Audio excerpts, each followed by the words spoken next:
90 সালে আমি জন্ম নিয়েছি, অথচ 91 সালেও হামজা নামে আমি এখানে বসার যোগ্যতা রাখতাম।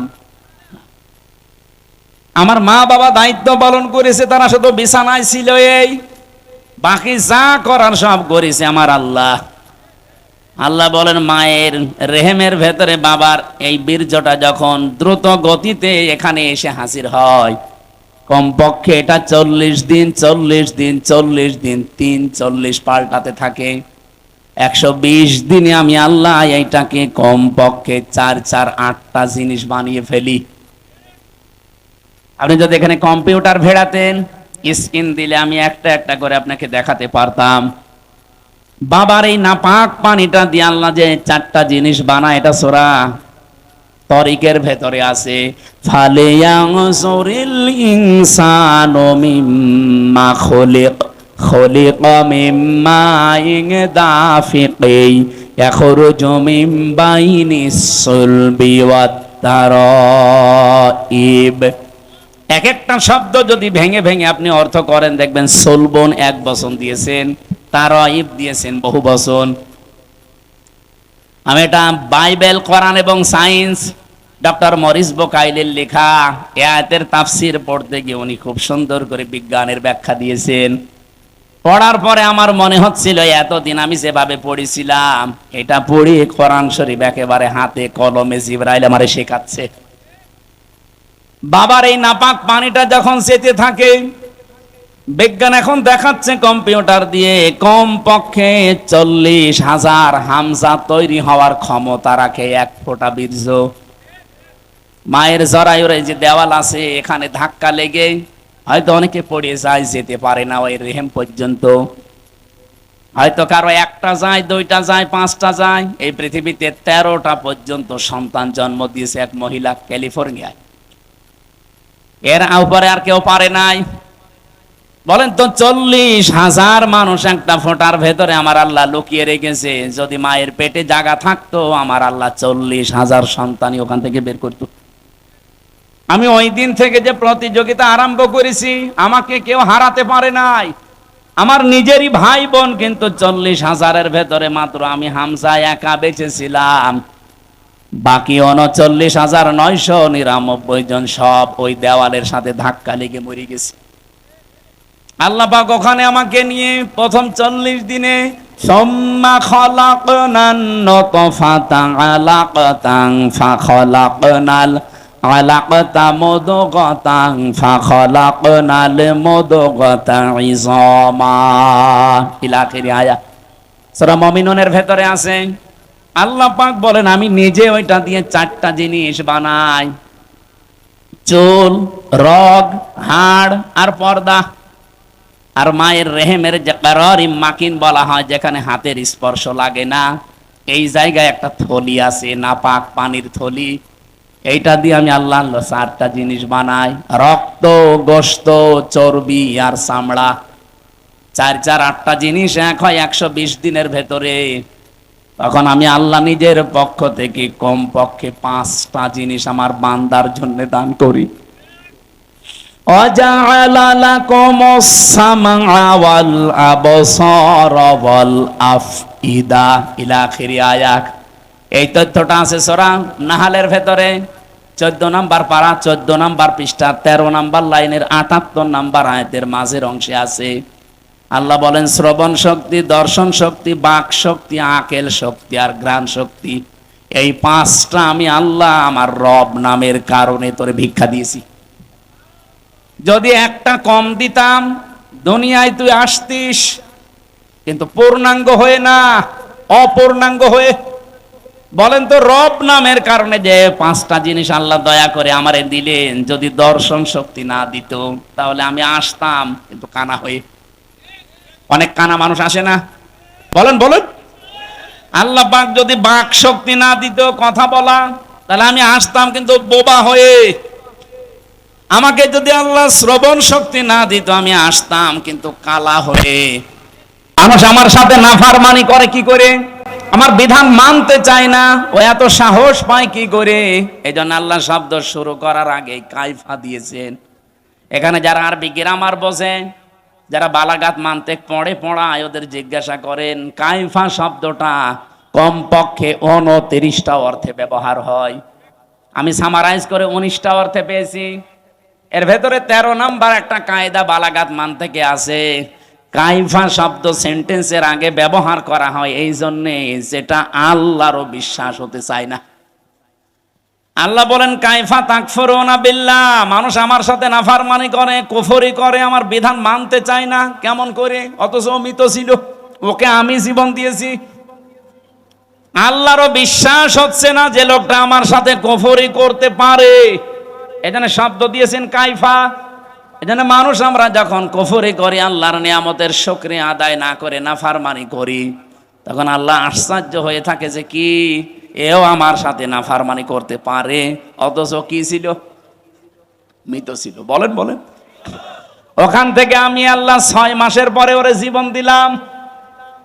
বিজ্ঞান এখন দেখাচ্ছে মানুষের মায়ের পেটে 6 মাসের আগে পর্যন্ত কিন্তু জীবন দেওয়া হয় না। এর আগে বিভিন্ন স্ট্রাকচার তৈরি করা হয়। 360টা হাড় দিয়েছেন আল্লাহ, জোড়া দিয়েছেন। 9768 প্রকার চামড়া দিয়েছেন শরীরে। এক এক জায়গার চামড়ার গুণাগুণ এক এক রকম। কমপক্ষে আপনার বিভিন্ন জায়গায় যে চামড়াগুলো আছে, চামড়ার সাথে এমন কিছু সেট করা আছে, এই যে শুধু এই চামড়াটুকুতে 153টা রগ দেওয়া আছে, রেখা। পৃথিবীর আজ পর্যন্ত কোনো মানুষের এই জায়গাটা একজন আর একজনের সাথে মেলে নাই, কিয়ামতের আগে মিলবেও না। 153টা রেখা যদি কেটেও যায়, আপনার দেখবেন ঠিক হয়ে যাবে। আমার এই জায়গাটায় ছোটবেলায় একবার কাঁচ ঢুকে নষ্ট হয়ে গিয়েছিল। আমি পরে সাপ নিয়ে দেখেছিলাম যে না, ঠিক হচ্ছে না। কিছুদিন পরে দেখি আগেরটায় আবার ফিরে গেছে। তাহলে এইটা কিয়ামতের আগ পর্যন্ত আমার সাথে 153টা রেখার কারো মিলছে না, মিলবেও না। এর পেছনে একটা শক্তি কাজ করছে, তিনি কে?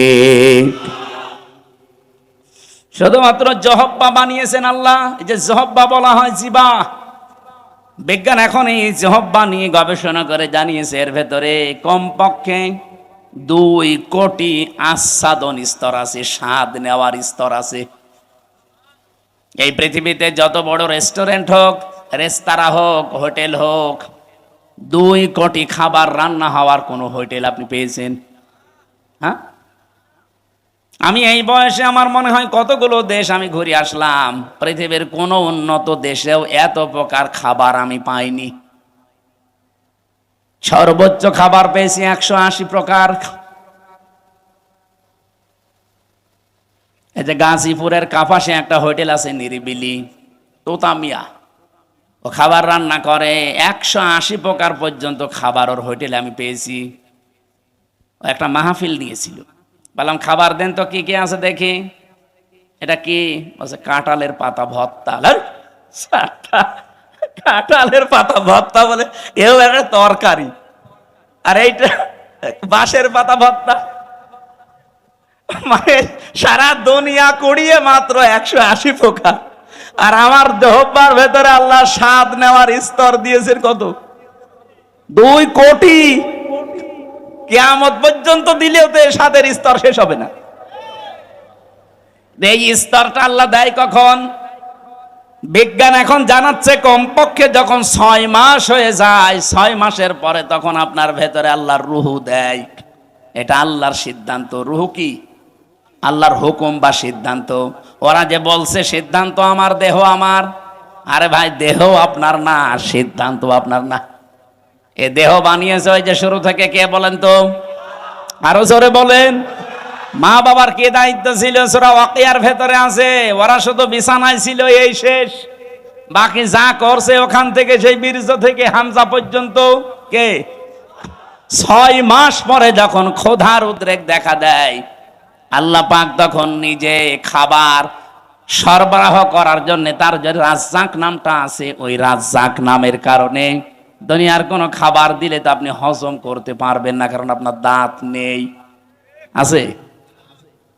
এই জন্য মায়ের মাসিক অসুখ বন্ধ করে দিয়ে ওই না পাক রক্তটা আল্লাহ মুখ দিয়ে দেয় না, নাভির ভেতর দিয়ে পাস করে আমাকে বাঁচিয়ে রাখে।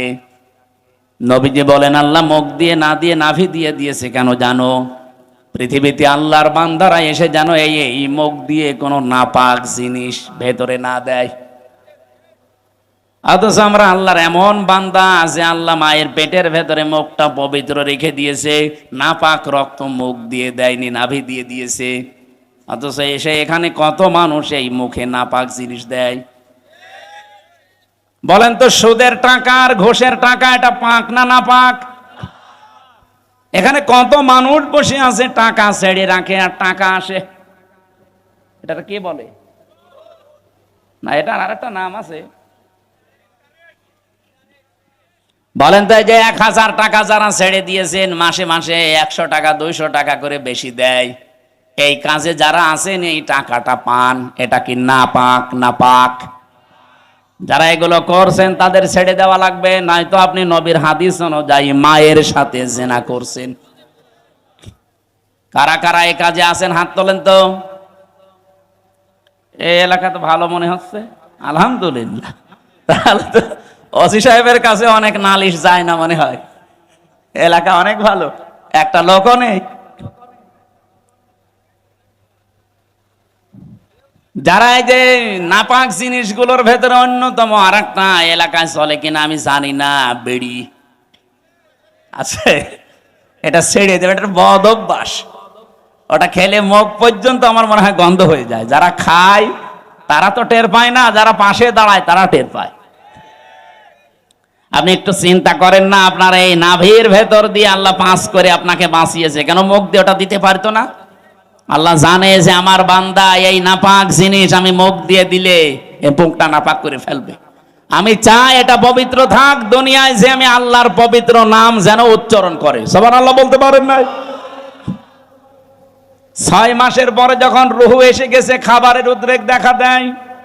আল্লাহ পাক বলেন খাবার তো এভাবে চলতে থাকে, আস্তে আস্তে আমি আল্লাহ নিজে তখন আকৃতি বানাই। ওয়াল্লাযী ইউসাউবিরুকুম ফিল আরহামি কাইফা ইয়াশা ইলা আখিরি আয়াত। সূরা আলে ইমরান 3 নাম্বার পারা, এটা 9 নাম্বার পৃষ্ঠা 6 নাম্বার লাইনের 6 নাম্বার আয়াতের প্রথম অংশে আছে। আল্লাহ বলেন তিনি সে আল্লাহ যিনি মায়ের পেটের ভেতরে তোমাদের আকৃতি তৈরি করেন। তোমার যে আকার আকৃতি এটা পৃথিবীর কেউ বানায়নি, এটা আমার আল্লাহর নিজের সিদ্ধান্তে তৈরি হয়েছে। এই জন্য পৃথিবীর যত সৃষ্টি সবচাইতে সুন্দর সৃষ্টি মানুষ। কথা বলে লাকাদ খালাকনাল ইনসানা ফি আহসানি তাকওয়িম। পৃথিবীতে সবচাইতে সুন্দর করে আল্লাহ বানিয়েছে মানুষের এই চেহারাকে। এত সুন্দর আর পৃথিবীর কোন সৃষ্টির ভেতরে আপনি পাবেন না। কিন্তু এই সুন্দর চেহারার মানুষগুলো যখন নিচে নামতে থাকে, সুম্মা রাদাদনাহু আসফালা সাফিলিন, এরা এত নিচে নামে যে পশু পাখি পর্যন্ত এত নিচে নামে না। এই বাংলাদেশে নিচে নামে নাই। আসিয়ার মতো 7 বছরের মেয়েকেও যারা ধর্ষণ করতে ছাড়ে না, ওরা কি মানুষ না জানোয়ার? জানোয়ার বললেও ভুল হবে, কারণ জানোয়ারও অত নিচে নামে না।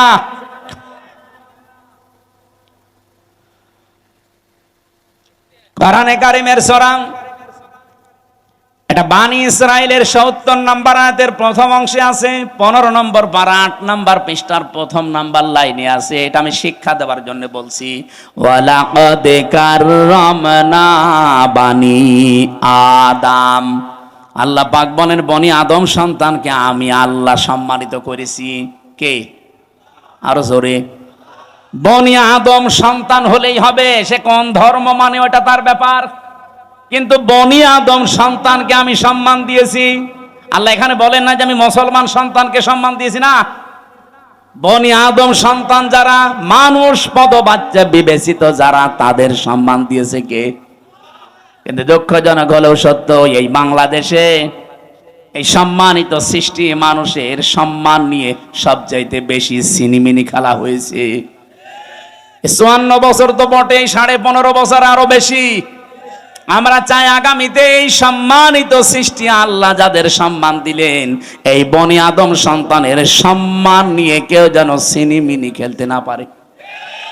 আমার কথার অর্থ আপনি বুঝেছেন? আপনি না বুঝলেও এরা বুঝেছে। আগামীতে কেউ যেন এদের সম্মান নিয়ে সিনেমিনি খেলতে না পারে সেই ব্যবস্থা করা লাগবে। যারা এই ব্যবস্থা ভেঙে দিয়েছিলেন ওইটা আবার জোড়াতালি দেওয়া লাগবে। আল্লাহর কথা তো অনেক ওজন, আপনি টের পাননি, আমি অনেক ভেতরে চলে গেছি। এই সম্মানিত সৃষ্টির সম্মান আমরা চাই, এদের শান্তি, স্বস্তি, নিরাপত্তা, কল্যাণ আমার আল্লাহর পক্ষ থেকে। যে মানুষগুলো তাদের ঈমানের সাথে শিরিক এবং জুলুম মিশ্রণ করবে না, তাদের জন্যে। জুলুম কি? যেই জিনিস যেখানে রাখা দরকার ওইটা ওই জায়গায় না রেখে অন্য জায়গায় রাখার নাম জুলুম। এই যে মাথার এই টুপিটা থাকা দরকার মাথায়, এটা যদি কেউ পায়ের কাছে রাখে টুপির সাথে জুলুম। এই কথা বলছেন না কেন? আমার স্যান্ডেল আমি পেছনে রেখে দিয়েছি, এটা থাকার দরকার পায়ের কাছে, এটা যদি আমি মাথায় নিয়ে বসে থাকি এটা এই স্যান্ডেলের উপরে জুলুম। কারণ যেখানে যার স্থান ওইটা ওই জায়গায় রাখা লাগবে। আল্লাহ পাক এই কোরআনকে পাঠিয়েছেন এই পৃথিবীর ময়দানে সবচাইতে উঁচু জায়গায় রাখার জন্য। আর বাংলাদেশে সবচাইতে উঁচু জায়গা এখন সংসদ। এক কথা বলছেন না? আমরা চাই এই কোরআন সংসদে যাক। অধ্যাপক মুজিবুর রহমানের মতো মাত্র 300 এমপির 151 জন যদি সামনে এই নির্বাচনে কোরআন বুকে নিয়ে যেতে পারে, এটা উপরে উঠে যাবে। কি এই কথা বলে না কেন? 300 জন লাগবে না, মাত্র 151 জন অধ্যাপক মুজিবুর রহমান আমরা চাই, যারা কোরআন বুকে নিয়ে যেতে পারবে। আর সংসদের প্রথম অধিবেশনে তারা বিল আনবে। মাননীয় স্পিকার, আমরা নামাজের আর যাকাতের বিল চাই। উনি যখন বলবে হাত তোলেন, 151 জন যদি হাত তুলে ফেলে, ওই দিন নামাজটা কায়েম হয়ে যাবে দেশে, যাকাতটা সরকারি ভাবে কায়েম হয়ে যাবে। তখন আর নামাজের ওয়াজ, যাকাতের ওয়াজ করা লাগবে না। ভালো কাজগুলো সব আইন পাশের মাধ্যমে চালু হয়ে যাবে। অন্যায় কাজ, অবৈধ কাজ সব আইন পাশ করে বন্ধ করে দেওয়া হবে। সূরা হজের এই 40-41 নাম্বার আয়াতে 4টা কর্মসূচি আছে। আমরা চাই মানুষের শান্তি, স্বস্তি, নিরাপত্তা, জুলুম থেকে বাঁচার জন্য এই 4টা কাজ রাষ্ট্রীয়ভাবে জারি হোক। 54 বছরে যারা গেছে জারি করে নাই, এবার যারা যাবে তারা যেন করে, সেই ব্যবস্থা করে দেওয়ার দায়িত্ব ফেরেশতাদের। কাদের? বলেন বলেন। আমি যে আয়াতের শেষ অংশ পড়েছিলাম এই সংক্রান্তই আমি এসেছি এবার জায়গা মতো। আল্লাহ পাক বলেন, কাবুর আলাল মুশরিকিনা মা তাদউহুম ইলাই। আমি এই কমিশনের এটা বাদ দিয়ে দিলাম। আমি একটা শিক্ষা দিতে চেয়েছিলাম, আমার মনে হয় আপনারা বুঝে ফেলেছেন যে দেহ আমার, সিদ্ধান্ত আমার, এটা আল্লাহর সাথে শিরিক। কারণ দেহ আমার না, সিদ্ধান্ত আমার না। দেহ আল্লাহ বানিয়েছে, সিদ্ধান্তও তার।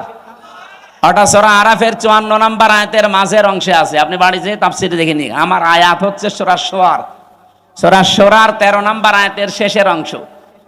আমরা যদি সত্যি এই দেশে 151 জনকে সংসদে পাঠাতে চাই যারা বুকে কোরআন নিয়ে প্রবেশ করবে, এই কথা শুনলে সবচাইতে বেশি রাগ করবে মুশরিকরা। এই জন্য কাবুর আলাল মুশরিকিনা মা তাদউহুম ইলাই। হে নবী, আপনি যেদিকে ডাকতেছেন মানুষকে, জান আকিমুদ্দিন, যেটা অধ্যাপক সাহেব পড়ছিলেন, নামাজের মতো, রোজার মতো, যাকাত দেওয়ার মতোই ফরজ হচ্ছে আল্লাহর এই জমিনে আল্লাহর বিধানটা কায়েম করা। এই পৃথিবীতে যত নবী আল্লাহ পাঠিয়েছেন, শুধু 2 জন নবী বাদ দিয়ে প্রত্যেক নবীর উপরে তাদের আসল মিশন আর ভিশন ছিল এইটা, আনাকিমুদ্দিন ওয়ালা তাতাফাররাকু ফি। দিন কায়েম করো, কোনো ফতোয়াবাজি করবা না। এই বাংলাদেশে এরকম একটা পরিবেশ তৈরি হচ্ছে, দল মত, জাতি, বর্ণ, ধর্ম নির্বিশেষে সবাই গোবিন্দ পরামানিকের মতো মানুষ বলছে এই দেশে ইসলাম কায়েম হলে আমরা সবচাইতে নিরাপদে থাকতে পারবো। আর আপনি কি বলছেন? কি সে একটা হিন্দু মানুষ যদি একথা বলতে পারে? সেদিন গাইবান্ধায় হিন্দু এক পুরোহিত, আপনারা দেখেছেন, আমিরে জামাতের আগে বক্তব্য দেওয়ার সময় বলেছে, এই দেশে যদি ইসলাম যায় ক্ষমতায়, এদেশের অন্যান্য ধর্মের মানুষেরা সবচাইতে বেশি নিরাপত্তায় থাকতে পারবে। তারা অলরেডি এখন বুঝে ফেলছে। এই জন্য আমাদের জীবনের সব ফরজের বড় ফরজ এইটা হাতে নেওয়া দরকার। দিন যতদিন কায়েম না হবে ততদিন আমাদের স্বস্তি নেই। এটা কারো কাছে যদি রাজনীতি মনে হয়, হ্যাঁ এটাই আমাদের রাজনীতি, এটা যদি কারো কাছে মনে হয় যে এটা ধর্ম ব্যবসা, হ্যাঁ এটাই আমার ধর্ম ব্যবসা। কারো কাছে যদি মনে হয় এটা দুনিয়ার কাজ, হ্যাঁ এটাই আমার দুনিয়ার কাজ। কারণ আমার এই কাজ দিয়ে আমি আখেরাত তৈরি করতে চাই। আমি একা না, আমার চাইতে বড় বড় যারা, আপনি তাকান, শারা লাকুম মিনাদ-দ্বীন মা ওয়াসসা বিহি। ওয়াসসা মানে কি? শক্তিশালী উপদেশ। আল্লাহ বলেন শারা লাকুম মিনাদ-দ্বীন, আমি নির্ধারিত করে দিয়েছি, নির্দিষ্ট করে দিয়েছি, নির্ধারণ করে দিয়েছি তোমাদের জন্য আমার দ্বীনকে, মা ওয়াসসা বিহি। শুধুমাত্র এতটুকু বলে আল্লাহ শেষ করে দেননি। আল্লাহ বলেন আমি শক্তিশালী উপদেশ দিয়েছি নূহকে। হে নবী, আপনাকে দিলাম যেমন মুসাকে, ঈসাকে, ইব্রাহিমকে একই নির্দেশ দিয়েছিলাম।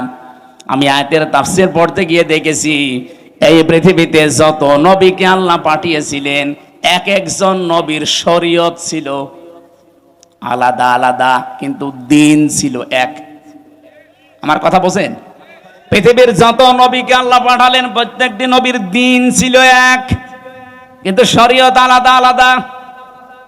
এটা বোঝাতে গিয়ে আমি তাফসীরে একটা উদাহরণ পেয়েছি। এই এদিকে তাকান, একজন বাড়িওয়ালা 5 জন কর্মচারী রেখেছে, এক একটা কর্মচারীর কাজ আলাদা আলাদা। মালিক কয়জন? আরো জোরে। কিন্তু কাজ যাদেরকে 5টা কর্মচারী আলাদা আলাদা দিয়েছে, প্রত্যেকটা অর্ডারের উপরে মালিকের যেহেতু হুকুম আছে, প্রত্যেকটা হুকুমের দাম আছে না নেই? তারা তো প্রত্যেকেই মালিকের কর্মচারী, কাজ এক একজনকে এক একটা ভাগ করে দিয়েছে। কেউ বাজার করবে, কেউ বাড়ি ঘর ঝাড়ু দেবে, কেউ দারোয়ানিতে করবে। আল্লাহ পাক বলেন আমি মালিক, আমি দ্বীন একটাই পাঠিয়েছি, কিন্তু এক এক নবীর শরীয়তে, জীবন বিধানের ভেতরে আলাদা আলাদা নিয়ম দিয়েছিলাম। আমাদের নবী মুহাম্মদ রাসূলুল্লাহকে আল্লাহ যে শরীয়ত দিয়েছেন, আদমকে সে শরীয়ত দেয়নি। হযরত ঈসাকে যে শরীয়ত দিয়েছে, মুসাকে সেটা দেয়নি। কিন্তু লক্ষণীয় বিষয় একটা, যত নবী এসেছে দ্বীন সবার কিন্তু এক ছিল, আর সবাইকে আল্লাহ নির্দেশ দিয়েছে আনাকিমুদ্দীন, দ্বীন কায়েম করো। তাফসীরে আমি 2টা জিনিস এখান থেকে আরো ফলো করে পেয়েছি। এইদিকে তাকান, দ্বীন যতদিন পর্যন্ত কায়েম না হবে তোমার ব্যক্তি, পরিবার, সমাজ, রাষ্ট্র, এলাকায়, আবার শুনেন, দ্বীন যতদিন কায়েম না হবে তোমার এলাকায়, তোমার ব্যক্তিতে, পরিবারে, সমাজে, রাষ্ট্রে, যতদিন পূর্ণাঙ্গ দ্বীন কায়েম করার সম্ভব হবে না, ততদিন পর্যন্ত যতটুকু দ্বীন আছে অতটুকুই টিকিয়ে রাখার জন্য চেষ্টা করা লাগবে। না আমি বোঝাতে পারিনি, এটা একটু কঠিন। দ্বীন এখনো বাংলাদেশে যেহেতু কোরআনের 500 আইন আছে, একটাও কায়েম নেই। আছে? হ্যাঁ, কিছু কিছু আছে হালকা। এই যে পারিবারিক আইন, যেটা বিবাহ শাদী, এটা ইসলাম দেখেই হয়। আমাদের জমি জায়গা বন্টন, এটা ইসলাম দেখেই হয়। এক কথা বলছেন না কেন? নাকি অন্য কোনো নিয়ম নীতি মেনে করি আমরা? হ্যাঁ, সে ব্যক্তিগত কিছু মানুষ আলাদা আলাদা করতে পারে, সেটা আলাদা। কিন্তু আমরা অধিকাংশ মানুষ অন্তত পারিবারিক জীবনী আইনগুলো এখনো আছে। তাহলে যতদিন পর্যন্ত পূর্ণাঙ্গ দ্বীন এই দেশে কায়েম না হবে, ততদিন পর্যন্ত অন্তত যতটুকু দ্বীন আছে এইটাকেই টিকিয়ে রাখার জন্য চেষ্টা করা লাগবে। এখন সেইটাও যদি হাতছাড়া হয়ে যায়, ওরা যে 318 পৃষ্ঠার রিপোর্ট দিয়েছে, পুরাটা পড়ে আমি নিজের এই ছোট মাথায় পেয়েছি প্রায় 13টা কোরআনের আয়াত ওরা পাল্টিয়ে ফেলেছে। এগুলো মানলে নাকি অবিচার হবে, বৈষম্য হবে। ইসলাম মানলে যদি বৈষম্য হয়, তাহলে কোন ধর্ম মানলে বৈষম্য দূর হবে বলেন তো দেখি? পৃথিবীর অন্যান্য ধর্মের কিতাবগুলো একটু টাচ করেন। ইহুদিদের ধর্ম আছে, খ্রিস্টানদের ধর্ম আছে, এই মুশরিকদের ধর্ম আছে, বৌদ্ধদের ধর্ম আছে। এদের ধর্মীয় গ্রন্থগুলো যতটুকু পারেন পড়েন। আমি বিশ্ববিদ্যালয়ে থাকাকালীন একটু টাচ পেয়েছিলাম, ওরা সবগুলো জায়গায় বৈষম্যের শিকার করে আছে। ওদের মেয়েদেরকে বিবাহের সময় যা দিয়ে দেয় ওইটাই শেষ, অথচ বিবাহের সময় মেয়েদের বাড়িতে, এদিকে তাকান, বিবাহের সময় মেয়ের বাড়িতে মেয়ের বাবার কাছ থেকে ছেলে পক্ষের লোক যদি একটা পানও তার সন্তুষ্টি ছাড়া খায়, এইটাও পায়খানা খাওয়ার মতো হারাম। যেটা আমরা এই যে বরযাত্রী বলে চালিয়ে দেই, কোথায় পেয়েছেন ভণ্ডামি? এটা হিন্দুদের থেকে এসেছে এই বরযাত্রীর নিয়ম। মুসলমানদের বিয়েতে কোনো বরযাত্রী যাবে না, মুসলমানদের বিয়েতে হবে অলিমা। আর অলিমা কি ছেলের বাড়ি হয় না মেয়ের বাড়ি?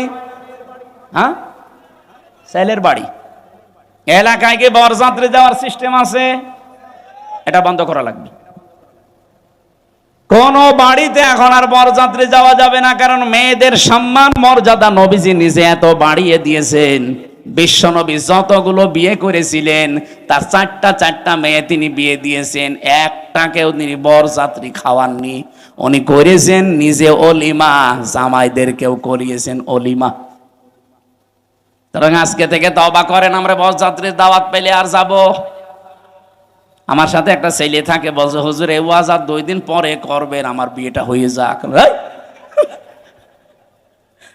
জায়েজ যেটা নেই, জায়েজ নেই তো জায়েজ নেই, ওইটা আমি জায়েজ করবো মানে? আজকে থেকে হারাম। এতদিন নাই না জেনে খেয়েছি, এখন আমরা আর খাবো? বরযাত্রী যাবেন? অলিমা করেন, আমি রাজি আছি, দরকার হয় 5 দিন ধরে খাওয়ান, অসুবিধা নেই। সম্মানিত মা বোনেরা, আপনাদের এই জায়গায় নারী কমিশন হাত দিয়েছে। কত সম্মান আল্লাহ কোরআনে কারিমে নবীজির হাদিসে সূক্ষ্ম ভাবে আল্লাহ দিয়েছেন। যদি আপনার নিজের সম্মান আপনি বুঝতেন, নিজের এই মর্যাদা ফিরে পাওয়ার জন্য আন্দোলন করতেন। আর ওরা কি কমিশন বানিয়েছে, নারীদের আরো ঠকিয়েছে। ওরা বলে যৌনকর্মী যারা, তাদেরকে শ্রমিকের মর্যাদা দেওয়া লাগবে। ওরা শ্রমিক হয় কি করে? তাহলে কালকে তো ঢাকায় তো এসে পুলিশকে বলবে যে ভাই স্যার আমরাও শ্রমিক, আমাদেরও কম কষ্ট নেই ডাকাতি করতে। কি ডাকাতি করা কষ্ট না? তারাও তো তাদের কাজের স্বীকৃতি চাইবে ইউনূস সাহেবের কাছে, যে আমাদেরকেও স্বীকৃতি দেন, আমরাও শ্রমিক, আমাদেরও ঘাম ঝরে। এটা না করে যদি ওনারা, এই যে 1 লক্ষ যৌনকর্মী আছে সারা বাংলাদেশ মিলে, সরকারি জরিপ, এই 1 লক্ষ মানুষকে, ওই মানুষগুলো সরকারি ভাবে যারা টাকা বিভিন্ন জায়গায় ব্যাংকে পড়ে থাকে, ছাতা পড়ে যায়, কেউ জানে না, ওই টাকাগুলো নিয়ে নেন। জাকাতের মাধ্যমে হোক, এককালীন দানের মাধ্যমে, জোর করেই নেন, দরকার টাকা পড়ে থাকবে কেন? কাইলা এখন দৌলাতাম বাইনাল আগনিয়াই মিনকুম, আল্লাহ বলেন আমি চাই না এক জায়গায় অর্থ সম্পদ টাকা পয়সা জমা হয়ে থাক, এটা ছড়িয়ে যাক, এটা কাজে লাগুক। সুতরাং এই টাকাগুলো আমার মনে হয় রাষ্ট্রীয়ভাবে সব আদায় করে 1 লক্ষ মেয়েদের পুনর্বাসন করা দরকার। কে কথা বলেন না কেন? হয় ওদের 2টা করে গরু কিনে দেন, 5টা ছাগল কিনে দেন, অথবা সেলাই মেশিন কিনে দেন, এমব্রয়ডারি করার জায়গা করে দেন। ওরা নিজেরা হালাল কর্মজীবন তৈরি করে সংসার করে দুনিয়ায় সম্মানের সাথে বেশি থাক। খুব বেশি না, মাত্র 1 লাখ আছে সারা বাংলাদেশ মিলে। গোপনে গোপনে যেগুলো আছে ওগুলো বাদ দিলাম। এই কাজ আপনারা কোন নিয়মে লিখলেন? এটা কোরআনের বিরুদ্ধে আছে, এমনকি মানব অধিকারেরও বিরুদ্ধে। যারা এই যে রাজবাড়ী গোয়ালন্দ ঘাটে যারা কাজ করছে, যশোরে কাজ করছে, নারায়ণগঞ্জে কাজ করছে, এই মানুষগুলো যারা যায় এখানে, এরা কি মানে নিয়ম নীতি মেনে যায়? আপনারা ওসব বুঝবেন না, আপনাদের বলার দরকার নেই। এই কাজগুলো যারা করছেন, কিছুদিন পরে দেখবেন এদের HIV এইডস হবে। আপনি তো একটা জাতিকে ধ্বংস করার রাস্তায় নামিয়ে দিচ্ছেন। আমি আরো নিচে নামতে পারতাম, নামলাম না। বাস্তবতা এইটাই, মেয়েদের যে সম্মান ওরা আসলে বোঝে না। ওরা নিজেরা তো আমার মনে হয় মেয়ে না। ওদের 10 জনের চেহারা দেখলাম টিভির পর্দায়, একটাকে আমার মেয়ে মনে হয় না। মেয়েদের তো একটা কাটিং কোটিং থাকে, ও কোন কাটিং এর মেয়ে লোক? এখানে যারা পুরুষ মানুষ আছে, আমার মনে হয়, আমি আওয়াজ দিলাম যে পুরুষ যারা পুরুষ প্যান্ডেলে আসেন, মহিলা যারা মহিলা প্যান্ডেলে যান, আর যারা যে বিড়ি খেয়ে বেড়াচ্ছে, ওরা কি? ওরা পুরুষও না মহিলাও না, ওরা কি? হিজড়া। আমার মনে হয় ওই 10 জন যে কমিশনে আছে, এগুলো একটা মেয়ে লোক না, পুরুষও না, ওই হাফ। এই জন্য উল্টা পাল্টা রিপোর্ট দিয়েছে। এদের রিপোর্ট মানা তো দূরের কথা, এ কমিশনই বাংলার মানুষ মানে না। এই কথা বলেন না কেন? ওদের কমিশন যদি মেনে এই বিবেক বহির্ভূত কাজ করা হয়, এমন দাবানল জ্বলবে না। ওরা তো 112টা মেশিন দিয়েও পারছে না, আপনি সারা দুনিয়া এনেও পারবেন না। আমি ইঙ্গিত দিলাম, আশা করি আপনি বুঝেছেন। এরকম কোন বিবেক বহির্ভূত কাজ এই দেশে আমরা কেউ করব না, সাপোর্টও করব না। তাহলে ভুল সিদ্ধান্ত আল্লাহ নিজে চাপিয়ে দেবে, তখন কন্ট্রোলের বাইরে চলে যাবে। আল্লাহ আমাদের হেফাজত করুন। তা আমরা বলছিলাম দিন যতটুকু আছে এতটুকু টিকিয়ে রাখা লাগবে, এটাও একটা আনাকিমুদ্দিন, পূর্ণাঙ্গ যতদিন কায়েম না হয়। যেহেতু এই দেশে এখনো অলিমার সিস্টেম নেই, না আছে আছে কিছু কিছু জায়গায়। স্যার আপনি কি অলিমা করেছেন? এনে একজন করি, এ স্যারে অনেক করিনি, অনেক বর ছাত্রী দান্দায় আছে। আমিও তো ওনার মতোই, আমি বেশি মানুষ নেইনি, মাত্র 7-8 জন নিয়েছি। শ্বশুরকে বলেছি দরকার হয় 170 জন খাওয়িয়ে দেবো। এই সময় তো বুঝতাম না। না আমরা এখন যেহেতু বুঝে ফেলেছি এই সিস্টেম, এখন মেয়ের বাপের উপরে জুলুম বন্ধ করা লাগবে।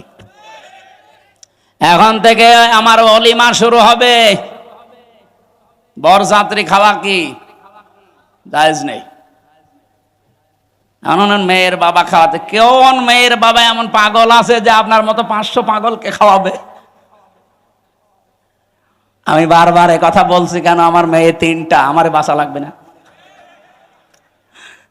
না একটু টেনে করলাম, অন্তত যাদের ছেলে আছে তারা এখন বুঝে মরুক গা, আমি তো বেঁচে যাব।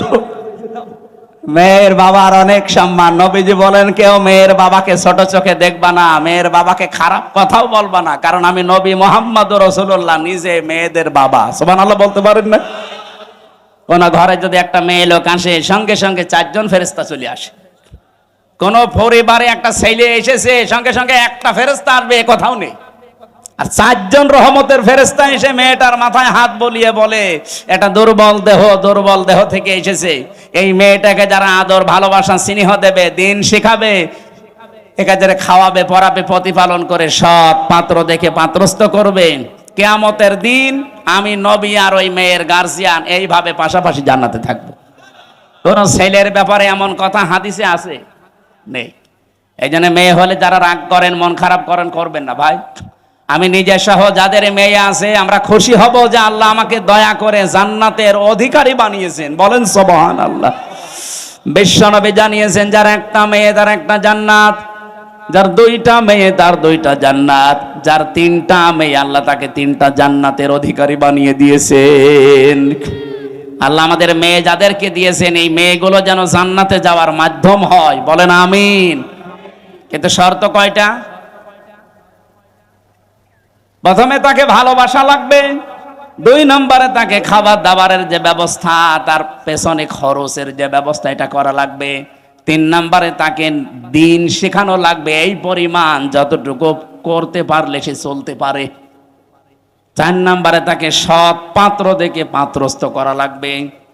এই 4টা কাজ যদি কোনো মেয়ের গার্জিয়ান, বাবা হোক বড় ভাই হোক, এরা যদি করতে পারে কিয়ামতের দিন নবীজি বলেন আমি নিজে পাশাপাশি তাকে জান্নাতে ডেকে নেব, এবং যেই দিন থেকে মেয়ে ওর বাড়িতে আসবে ওই দিন থেকে কিয়ামত পর্যন্ত আল্লাহর রহমত তার সাথে থাকবে। নবীজি কিন্তু দুনিয়া পর্যন্ত শেষ করেননি যে রহমত শুধু দুনিয়ায় পাবে, ইলা ইয়াউমিল কিয়ামাহ। এই মেয়ে যেই দিন ওর বাড়িতে এসেছে ওই দিন থেকে আল্লাহর রহমতের একটা দৃষ্টি তার উপরে থাকবে, ওই দিন থেকে কিয়ামত পর্যন্ত আল্লাহর দয়া ওই গার্জিয়ানের উপরে থাকবে। আল্লাহ সেই দয়ার ভেতরে আমাদেরকেও শামিল করেন। বলেন আমিন। যে কথা তুলেছিলাম, যেহেতু দিন এখনো পরিপূর্ণ কায়েম নেই, যতটুকু আছে এগুলো টিকিয়ে রাখার জন্য 5 ওয়াক্ত নামাজ কায়েম নেই রাষ্ট্রে। আমরা নিজেরা অন্তত যারা পড়ি না, আরম্ভ করেন ব্যক্তিগত জীবনে, পারিবারিক জীবন পর্যন্ত একটু ঠিক করেন। ওয়ামুর আহলাকা বিসসালাতি ওয়াসতাবির আলাইহা লা নাসআলুকা রিজকা নাহনু নারযুকুকা ওয়াল আকিবাতু লিত্তাকওয়া। সূরা তাহার 132 নম্বর আয়াতে আছে, হে নবী নিজে নামাজ পড়েন, যেহেতু এখনো কায়েম করতে পারেননি নিজে নামাজ পড়েন। পরিবারস্থ লোক যারা আছে তাদেরকেও নামাজের তাকিদ দেন। আমি আল্লাহ আপনার কাছে রিজিক চাই না, বরং আমি আল্লাহ আপনাকে রিজিক দেই, আর শুভ পরিণাম অপেক্ষা করছে আমার মুত্তাকি বান্দাদের জন্য। এজন্য দিন যেহেতু এখন আমরা কায়েম করতে পারি না, এবার পূর্ণাঙ্গ ভাবে যতটুকু আছে এতটুকু টিকিয়ে রাখার চেষ্টা করা ফরজ। আর এই কথাগুলো বললে সব চাইতে মন খারাপ হবে, খারাপ লাগবে যারা শিরিক করে বেড়ায়, যাদের ইমানের ভেতরে শিরিক আছে, যারা মুশরিক তারা। আল্লাহ পাক বলেন আল্লাহু ইয়াজতাবি ইলাইহি মাইয়াশা। আল্লাহর দিন আল্লাহর জমিনে কায়েম করার জন্য সবাইকে আল্লাহ নির্বাচিত করবে না, আল্লাহ সবাইকে পছন্দ করবে না, সবাইকে আল্লাহ বাছাইও করবে না। ইয়াজতাবি শব্দের শাব্দিক অর্থ হচ্ছে নির্বাচিত করা, বাছাই করা, নির্ধারণ করা, পছন্দ করা। আল্লাহ শুধু পছন্দ করবে তাকে, ওয়াহদি ইলাইহি মাইয়ুনিব, যেই লোকটা আল্লাহর দিকে মন থেকে ফিরে আসতে চায়। সুতরাং আজকে থেকে আপনি আল্লাহর বিধানের দিকে মন থেকে ফিরে আসার চেষ্টা করেন, আপনাকেও আল্লাহ দিন কায়েমের কর্মী বানিয়ে দেবে ইনশাআল্লাহ। আল্লাহ আমি সহ যারা এসেছি এই জমিনে দিন কায়েমের একজন কর্মী হিসাবে দায়িত্ব পালন করা আল্লাহ যে কবুল করবেন, তাদের সাথে আমাদেরকেও যেন পছন্দ করেন, বলেন আমিন। আরো জোরে বলছি আমিন। মেয়েরা যারা এসেছেন, সম্মানিত মা বোনেরা, জেলে থাকা অবস্থায় আমি কয়েকটা বই লিখেছিলাম মেয়েদের ওপরে। তার ভেতরে একটা আছে এই যে এটা, দাম্পত্য জীবনের সমস্যা এবং তার সমাধান কি হবে। কারণ এই 3 বছরে আমি একটা জিনিস পেয়েছি, 100 জনের প্রায় 70 জন জেল খাটতেছে তার বর কারণে। হয় যৌতুকের মামলা, অথবা এই যে নারী নির্যাতনের মামলা, যে কোনো, আমার মনে হয় সাতদের কাছে এরকম মামলায় বেশি যায়। হয় জমি জায়গা নাই মেয়ে লোক। এই বইটা নিজের বউকে পড়াবেন, মেয়েকে পড়াবেন, 120 পৃষ্ঠা আছে। দাম্পত্য জীবনের কলহ এবং তার সমাধান এই বইটার ভেতরে পাবেন। আর একটা আছে শুধুমাত্র পুরুষের জন্য, পুরুষ মানুষ সংসারে কি কি কাজ করবে দাম্পত্য জীবনে, এটাও একটু নিয়েছেন যদি থাকে। সুম্মা নুনাজ্জিল্লাযীনা তাকাও, সুম্মা নুনাজ্জিল্লাযীনা তাকাও ওয়া নাযারুয যালিমিনা ফিহা জিসিয়া। সূরা মরিয়মে আছে এটা। কিয়ামতের দিন যেদিন আল্লাহ পুলসিরাত মানুষকে পার করতে দেবেন, এটা পুলসিরাতের আয়াত। আপনারা অনেকে পুলসিরাত সংক্রান্ত আয়াত খুঁজে পান না, যে পুলসিরাতের আয়াত কোরআনে। সেদিন একজন বলছিল যে না, কোরআনে মনে হয় পুলসিরাতের কোনো আয়াত নেই। সূরা মরিয়ম এটা ৭০, ৭১, ৭২ এই আয়াতগুলো পড়বেন, দেখবেন পুলসিরাত সংক্রান্ত বিষয় এখানে আলোচনা করা আছে। কিয়ামতের দিন আল্লাহ পুলসিরাতটা বানিয়ে দেবেন জাহান্নামের উপর দিয়ে। মিজানে যখন আপনার সবকিছু শেষ হয়ে যাবে কর্মকাণ্ড, এরপরে দল মত জাতি বর্ণ ধর্ম নির্বিশেষে আজকের এই অনুষ্ঠান, এটা কি শুধু মুসলমানদের জন্য সাজিয়েছেন? না, অন্য ধর্মের যদি কেউ এসে থাকেন, নাকি এই থানায় অন্য ধর্মের মানুষ নেই? আছে। অন্য ধর্মের কেউ যদি এসে থাকেন, আপনাকে ওয়েলকাম জানাচ্ছি। আমার যতটুকু বাস্তবতায় আমি দেখেছি, আমার মনে হয় কোন মানুষ যে ধর্মই মেনে চলুক, ও যদি একটু বিবেকটা কাজে লাগায়, তাহলে পৃথিবীর ৪৫০০ ধর্ম আছে, কোন ধর্মে তার এই বিবেকে সাই দেবে না যে আমি থাকি। শুধুমান বলবে, টেনে আসবে যে আমি এই পৃথিবীর শান্তির ধর্ম ইসলামে যেতে চাই। কয়েকদিন আগে যশোরে এক কলেজের অধ্যাপক, বিসিএস ক্যাডার, ওনারে বলেছিলাম যে স্যার, আপনাকে মুসলমান হওয়া লাগবে না, আপনি শুধু আমাদের ধর্মীয় গ্রন্থ কোরআন শরীফটা একটু বুঝে বুঝে পড়বেন। আপনি বাংলায় পড়েন, ইংরেজিতে পড়েন, যেভাবেই হোক বুঝে পড়বেন। 3 মাস পরে দেখি আল্লাহর বান্দা মুসলমান হয়ে গেছে। ওনারা জিজ্ঞাসা করলাম, আপনি 3 মাসের সময় নিলেন না হঠাৎ? বলছে, আমি কোরআন শরীফের পুরাটা আমি আনাকম জানাকম পড়ি নাই, বুঝে বুঝে পড়েছিলাম। পুরাটা পড়ার পরে আমার বিবেক আর মানে নাই। আমি দেখলাম যে আমার ধর্মে যেটা 12 মাসে 13 পূজা করি আমরা, আমার দেবতার কোনো অভাব নেই। 33 কোটি দেবতা আমাদের। কত? আপনি যদি ওনারে বলেন যে স্যার একটু নাম বলেন তো কয়টা, মনে হয় 33টা নামও বলতে পারবে না। অথচ এখানে আমরা মক্তবে যারা পড়ে এদেরকে জিজ্ঞাসা করেন আল্লাহর নাম কয়টা, অন্তত 99টা তো বলবেই, বলবে না? আল্লাহর নাম কয়টা? না না, 5000।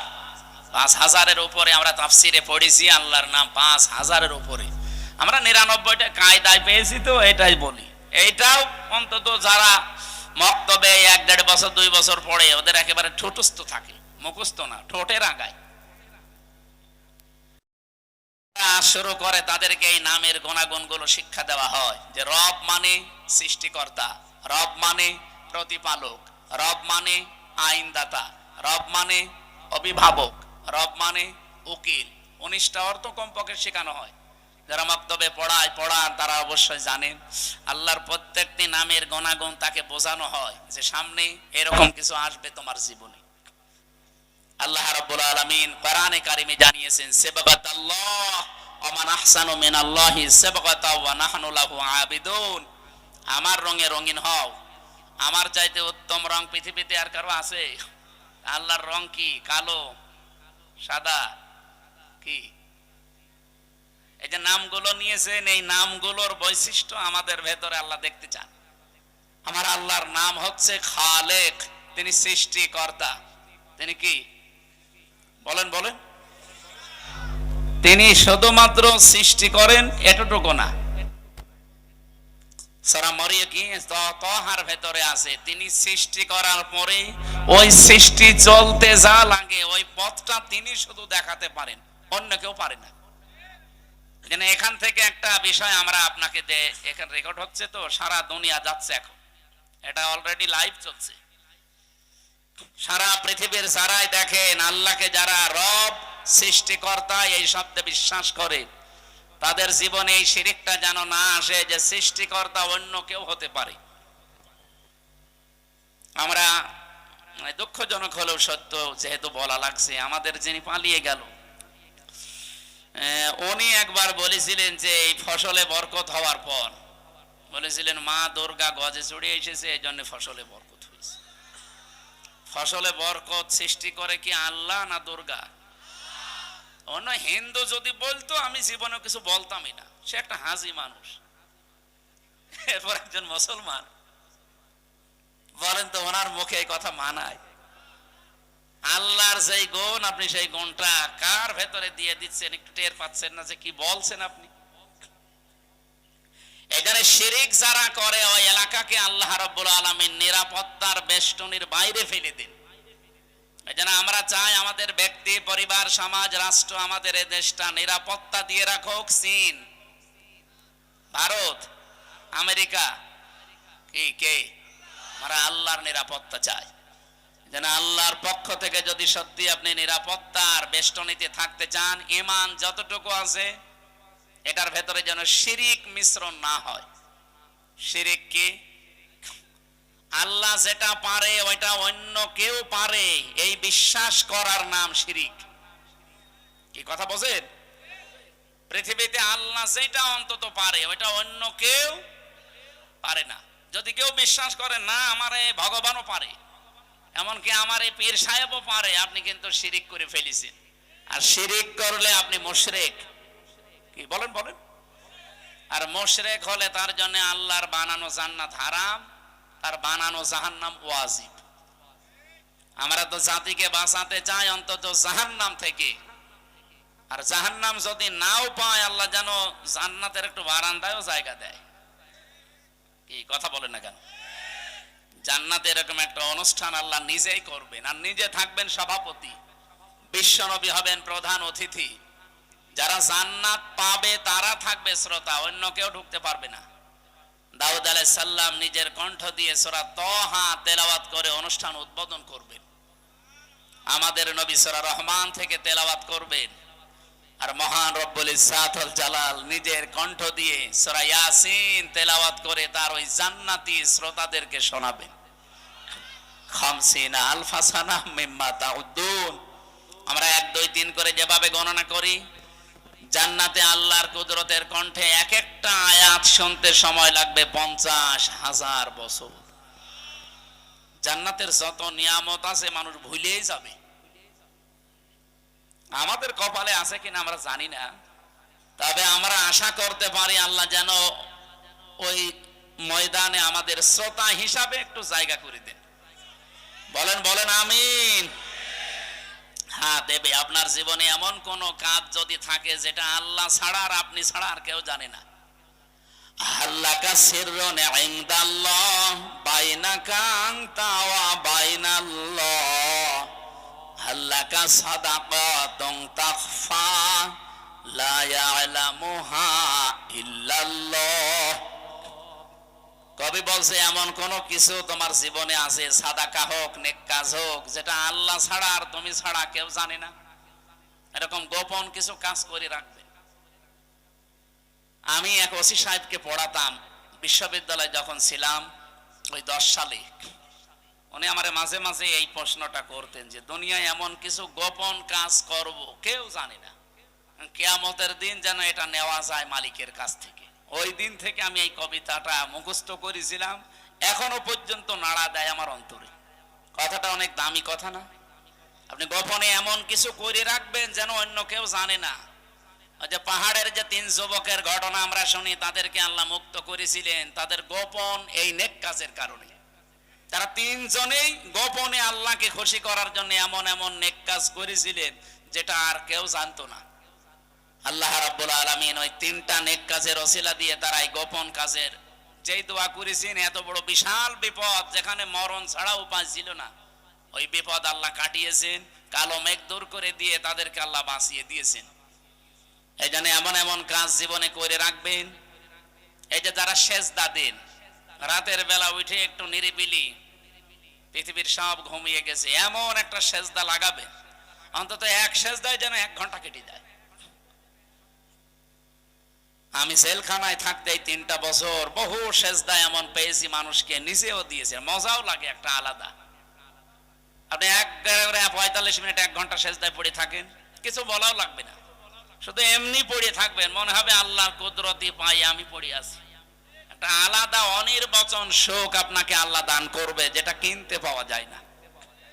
আল্লাহ আমাদের জীবনে এরকম কিছু গোপন নেকির কাজ করার তৌফিক দেন, বলেন আমিন। আমার ভাইরা, আমার যে কথা তোলার ছিল আমি তুলেছি। আমাদের ঈমান আমরা শিরিক মুক্ত করতে চাই। নিরাপত্তা দেওয়ার একচ্ছত্র মালিকানা আমার আল্লাহর। পৃথিবীর কারো নিরাপত্তা নিয়ে মানুষ স্বস্তি শান্তিতে থাকতে পারে না যতক্ষণ আল্লাহ নিরাপত্তা না দেয়। কি কথা বোঝেন? কত মানুষ তো নিরাপত্তা দেওয়ার জন্য এগিয়ে আসতেছে না। বাংলার মানুষেরা যতদিন পর্যন্ত আল্লাহর এই নিরাপত্তা আপনি না পাবেন, বাইরের যত বড় উন্নত রাষ্ট্র নিরাপত্তা দিক, তাদের নিরাপত্তারই তারা গ্যারান্টি দিতে পারছে না। 12টার সময় কি ভূমিকম্প, অলরেডি একদিকে দাবানল জ্বলছে আর একদিকে ভূমিকম্প। ওদের 112টার উপরে উন্নত মেশিন কাজ করছে, পানি, ঔষধ এবং এই যে স্প্রে দিয়ে আগুন লেভাতে সক্ষম হচ্ছে না। কারণ এই আগুন তো আর হামসা ধরায়নি, আগুন ধরিয়েছে কে? সারখার হয়ে যাচ্ছে পুড়ে। ওদের বিশ্ব রোড বন্ধ হয়ে গেছে, জেরুজালেমের রাস্তা বন্ধ হয়ে গেছে। এভাবে যদি আর সর্বোচ্চ সপ্তাহখানিক ওরা কন্ট্রোলে আনতে না পারে, পৃথিবীর মানচিত্র থেকে এই জঘন্যতম জাতি ইহুদিরা, ইসরায়েল রাষ্ট্র, এটা পৃথিবী থেকে হালাক হয়ে যাবে। এগুলো হওয়ার পেছনে আমি কোরআন থেকে একটা কারণ পেয়েছি। সূরা ইউনূস 100 নম্বর আয়াত, 11 নম্বর পারা, 19 নম্বর পৃষ্ঠা, 4 নম্বর লাইনে আছে, শেষের দিকে পাবেন। ওয়ায়াজআলুর রিজসা আলাল্লাযিনা লা ইয়াকিলুন। কোন মানুষ যদি তার বিবেক অনুযায়ী কাজ না করে, আবার বোঝেন, কোন মানুষ যদি বিবেক অনুযায়ী কাজ না করে, তাহলে তার উপরে আল্লাহ নিজে ভুল সিদ্ধান্ত চাপিয়ে দেয়। ওয়ায়াজআলুর রিজসা আলাল্লাযিনা লা ইয়াকিলুন। বিবেক, বুদ্ধি, কমন সেন্স, এটা অনুযায়ী যদি কেউ দুনিয়াতে কাজ না করে, তার উপরে ভুল সিদ্ধান্ত চাপিয়ে দেয় কে? এই লোকটা বিবেক বহির্ভূত কাজ করেছিল। 1940 সালে ওদেরকে থাকতে দিয়েছিল, আমরা যেমন কি রোহিঙ্গাদের থাকতে দিয়েছি, মানবতার খাতিরে ওদেরকে থাকতে দিয়েছিল। এই পৃথিবীর নিকৃষ্ট জাতি এখন এই ইহুদিরা।